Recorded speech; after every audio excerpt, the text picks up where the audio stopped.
Hello guys, welcome back. എല്ലാവർക്കും പെരുന്നാൾ ആശംസകൾ. ഇന്നലെ കോഴിക്കോട് മലാപ്പറമ്പിൽ നിന്ന് വന്ന മലാപ്പറമ്പ് എനിക്കറിയാം, ഞാൻ അവിടെ പോയിട്ടുണ്ട്. കോഴിക്കോട് നിരവധി വർഷം ജോലിയും ചെയ്തിട്ടുണ്ട്.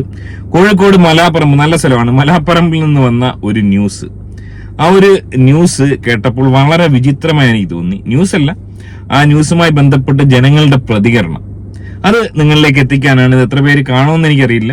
എനിവേ, മാക്സിമം ആളുകളിലേക്ക് ഷെയർ ചെയ്യാൻ നോക്കുക. അതായത് പലരുടേതായ ചിന്താഗതിയിലുള്ളൊരു മാറ്റം, അതാണ് മനസ്സിലാക്കേണ്ടത്. എനിവേ, ആ ന്യൂസ് ഒന്ന് കേൾക്കാം. കോഴിക്കോട് മലാപ്പറമ്പ് പെൺവാണിഭ സംഘം അറസ്റ്റിൽ. നടത്തിപ്പുകാരും ഇടപാടുകാരും ഉൾപ്പെടെ 9 പേരാണ് പിടിയിലായത്. ഇന്ന് ഉച്ചയ്ക്ക് 12:30 മുതലാണ് ഈ ഒരു പരിശോധന ഈ കേന്ദ്രത്തിൽ, ഞാനിപ്പോൾ കാണുന്ന ഈ ഫ്ളാറ്റിലാണ് ഈ പെൺവാണിഭ സംഘം പ്രവർത്തിച്ചിരുന്നത്.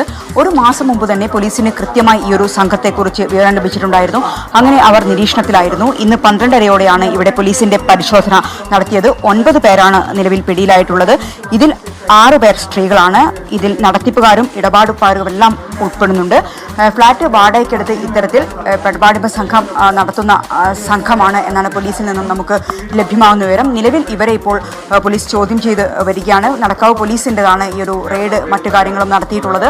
ഇവരെ ഈ ഒരു സംഘത്തെ ചോദ്യം ചെയ്ത് വരികയാണ്. ഇപ്പോൾ ഫ്ളാറ്റിന്റെ ഉടമ പറയുന്നത് പ്രകാരമാണെങ്കിൽ ഒരു 2 വർഷം മുൻപാണ് ഇത്തരത്തിൽ ഈ ഒരു ഫ്ളാറ്റ് ഈ ഒരു സംഘം വാടകയ്ക്ക് വാങ്ങിയിട്ടുള്ളത്. കൃത്യമായി തന്നെ നല്ല കൊഴുത്തുരുണ്ട 6 എണ്ണത്തിനെയാണ് പെരുന്നാളിന്റെ തലേന്ന് കോഴിക്കോട് നിന്ന് റെയ്ഡിൽ പിടിച്ചിരിക്കുന്നത്. ആക്ച്വലി ഇത് ഏത് ജാതിക്കാരെന്നാലും നമുക്കറിയില്ല. തട്ടമിട്ടേക്കുന്നത് അവരാരാണെന്ന് തിരിച്ചറിയാതിരിക്കാൻ വേണ്ടിയാണ്. ഇതിൽ 2 പേര് ബാംഗ്ലൂരുകാരാണ്, ബാംഗ്ലൂരിൽ നിന്ന് വന്ന സ്ത്രീകളാണ്. ബാക്കി 4 പേര് നമ്മുടെ നാട്ടിലുള്ള ആൾക്കാരാണ്. ഇതിലേറെ വിചിത്രമായി തോന്നിയ സംഭവം, ഈ ഒരു വാർത്ത വന്നതിന്റെ താഴെ 24-ലാണ് വാർത്ത വന്ന് 3 ലക്ഷം പേര് കണ്ടിട്ടുണ്ട്. അതിന്റെ താഴെ വന്ന കമന്റുകൾ അത് വളരെ അതിശയിപ്പിക്കുന്നതാണ്. അതായത് 99% ആളുകളുടെയും കമന്റുകൾ ഈ പറഞ്ഞ ആളുകളെ, അതായത് ഈ പരിപാടി ചെയ്യുന്ന ആളുകളെ സപ്പോർട്ട് ചെയ്താണ്. ഓരോ കമന്റുകളും നിങ്ങളൊന്ന് വായിച്ചു നോക്കുക, ഞാൻ അത് വായിക്കുന്നില്ല. അതായത് നമ്മുടെ സമൂഹത്തിൽ വലിയ മാറ്റം വന്നിരിക്കുന്നു. പലരും ആവശ്യപ്പെട്ടിരിക്കുന്നത് റെഡ് സ്ട്രീറ്റ് പോലെ ഇത്തരം കാര്യങ്ങൾ നമ്മുടെ കേരളത്തിലും വരണം, ഇത് നിയമപരമാക്കണം. അതുകൊണ്ട് തന്നെ നമ്മുടെ നാട്ടിലുള്ള ഈ കുട്ടികളെ പീഡിപ്പിക്കുന്ന കാര്യങ്ങളൊക്കെ ഒഴിവാവാമെന്നാണ് അവർ വാദിക്കുന്നത്. എനിവേ, ചില കാര്യങ്ങൾ സത്യം തന്നെയാണ്. കാരണം ഈ പറഞ്ഞ ഈ ഒരു പ്രോസ്റ്റിറ്റ്യൂഷൻ നിയമപരമാക്കുകയാണെങ്കിൽ തീർച്ചയായും ഒരു പരിധി വരെ അത്തരം ആൾക്കാർക്ക് അത് അവൈൽ ചെയ്യാനുള്ള അവസരമുണ്ട്. വിദേശ രാജ്യങ്ങളിലൊക്കെ അങ്ങനെയാണ്. അതുകൊണ്ട് തന്നെ ഇവിടെ അത്തരം ഒരു വാദഗതി ഉന്നയിച്ച് 100% ആളുകളും 90% ചില കമന്റുകൾ മാത്രമാണ് ഇതിനെതിരെ വന്നിരിക്കുന്നത്. സാധാരണഗതിയിൽ അങ്ങനെ അല്ല വരാറ്. പക്ഷെ ഈ വിഷയത്തിൽ പരിപൂർണ സപ്പോർട്ടാണ് ജനങ്ങളുടെ ഭാഗത്തു നിന്ന് ഉണ്ടാവുന്നത്. എന്നാൽ ഇതിൽ നമ്മൾ മനസ്സിലാക്കേണ്ട ഒരു കാര്യം, ഇവിടെ പിടിക്കപ്പെട്ടിരിക്കുന്ന 6 സ്ത്രീകൾ 2 പേര് ബാംഗ്ലൂരുകാരാണ്. ബാക്കി 4 പേർ നമ്മുടെ നാട്ടുകാരാണ്. നടത്തിക്കുന്നത് പാലക്കാടുള്ള ബിന്ദു എന്ന് പറയുന്ന ഒരു സ്ത്രീയാണെന്ന് പറയുന്നു. ഫ്ളാറ്റ് വാടകയ്ക്ക് എടുത്തതിനു ശേഷം കലാപരിപാടികൾ നടത്തുകയാണ്. അവിടെ ഇത് അവൈൽ ചെയ്യാൻ വേണ്ടി പെരുന്നാളിന്റെ തലേന്ന് 2 പഹയന്മാര്, റഷീദും ഷഹാസ് എന്നും പറഞ്ഞിട്ട് 2 പഹയന്മാർ എത്തിയിരുന്നു എന്നുള്ളതാണ് ഏറെ സന്തോഷകരം. പെരുന്നാൾ ആഘോഷിക്കാൻ വേണ്ടി ഉള്ള ഒരു തയ്യാറെടുപ്പിന്റെ ഭാഗമായിരിക്കാം തലേന്ന് അവിടെ എത്തിയത്. ഇനിമേ ഇവരെ പിടിച്ചതുമായി ബന്ധപ്പെട്ട് ജനങ്ങൾ എന്തുകൊണ്ടാണ് ഈ ഒരു പ്രതികരണം നടത്തിയത്? ഇത് ഇത്തരം പരിപാടി ചെയ്യുന്ന ആളുകൾ അത് ചെയ്തോട്ട് അവരുടെ ജോലിയല്ലേ എന്നാണ് പലരും കമന്റ് ചെയ്ത് ചോദിച്ചേക്കുന്നത്. ഇവിടെ ഒന്ന് മനസ്സിലാക്കേണ്ടത്, നമ്മളുമായി ബന്ധപ്പെട്ട ആരെങ്കിലും ആണെങ്കിൽ നമ്മളത് പറയും. ഈ കമന്റ് അടിച്ച ഏതെങ്കിലും വ്യക്തിയുടെ വീട്ടിലുള്ള ആരെങ്കിലും, ഭാര്യയോ അല്ലെങ്കിൽ മകളോ ഈ രീതിയിൽ, അതായത് ഒന്ന് ആലോചിക്കുക, പെരുന്നാളിന്റെ തലേ ദിവസമാണ് ഈ രീതിയിൽ തട്ടമിട്ടുകൊണ്ട് പോകുന്ന കുറച്ച് സ്ത്രീകളെ, റെയ്ഡിൽ പിടിച്ചു കൊണ്ടുപോകുന്ന സ്ത്രീകളുടെ ന്യൂസ് ഈ രീതിയിൽ കാണുമ്പോൾ അതൊരു നാണക്കേട് തന്നെയല്ലേ? അതൊരു ക്രെഡിറ്റ് ആണോ? ഇനി എന്തുകൊണ്ട് പോലീസ് പിടിച്ചെന്ന് ചോദിച്ചു കഴിഞ്ഞാൽ അതിന് ഉത്തരം ഞാൻ പറയാം. അത് ജനങ്ങൾ മനസ്സിലാക്കുന്നില്ല.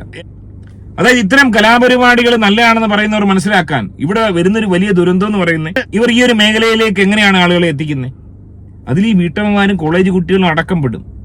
അതായത് ഞാൻ മനസ്സിലാക്കിയതിന് മുമ്പ് പറഞ്ഞിട്ടുണ്ട്, സ്റ്റാർ ഹോട്ടലിലൊക്കെ ജോലി ചെയ്ത പലർക്കും അറിയാം, ട്രിവാൻഡ്രത്ത് ഇതുപോലെ വലിയൊരു വിശ്വാസിയായി നമുക്ക് തോന്നുന്ന ഒരു കുറിയൊക്കെ തൊട്ട് വരുന്ന ഒരു വളരെ സുന്ദരിയായ ഒരു സ്ത്രീ, അവരെ ഞാൻ പരിചയപ്പെടാനുണ്ടായ സാഹചര്യം ഈ രീതിയിൽ അവരെ കാണാനിടയായി. അപ്പൊ ഞാൻ ആ ചേച്ചിയെ പരിചയപ്പെട്ട് ചോദിച്ചപ്പോൾ അവർ പറഞ്ഞത്, അതായത് ഭർത്താവ് മരിച്ചിട്ട് വേറെ ജോലിയൊന്നുമില്ല, മകളെ വളർത്തണം, 6000-7000 രൂപയ്ക്ക് തുണിക്കട ജോലി ചെയ്യുന്നതുകൊണ്ട് കഴിയുന്നില്ല. കാരണം മകളെ നല്ല പഠനത്തിനാണ് വിട്ടത്, വേറെ വരുമാനമൊന്നുമില്ല. അങ്ങനെ ഇരിക്കുമ്പോൾ ഓൺലൈൻ വഴി ഒരു പരസ്യം കാണുന്നു, ഡെയിലി 5000 രൂപ വീട്ടിലിരുന്നുകൊണ്ട് സമ്പാദിക്കാം.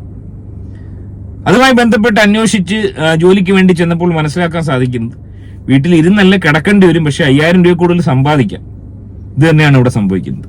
ഇത്തരം ആളുകൾ ഈ രീതിയിലുള്ള പരസ്യങ്ങൾ അടക്കം കൊടുത്ത് കോളേജ് കുട്ടികളെയും വീട്ടമ്മമാരെയും ഈ ഒരു അപരാധത്തിലേക്ക് എത്തിക്കുന്നു.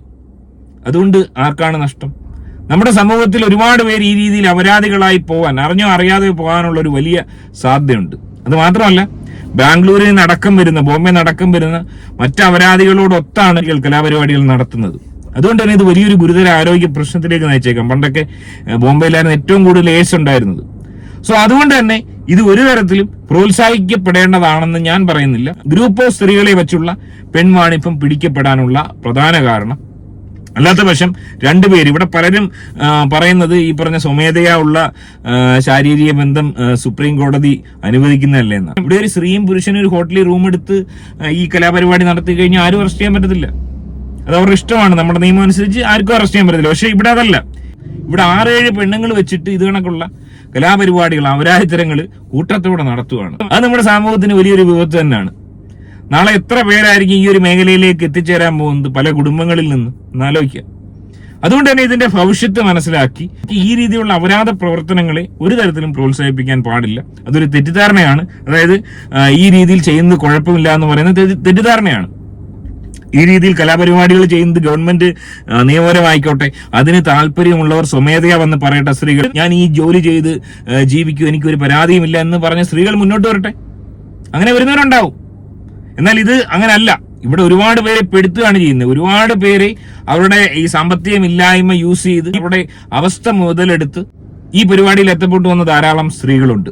അതുകൊണ്ട് തന്നെ അതിന് തടയിടേണ്ടത് ആവശ്യം തന്നെയാണ്. എനിവേ, ഏറെ മ്ലേച്ഛകരമായ ഒരു ന്യൂസ് ആയിട്ടാണ് എനിക്ക് പ്രത്യക്ഷത്തിൽ തോന്നിയത്.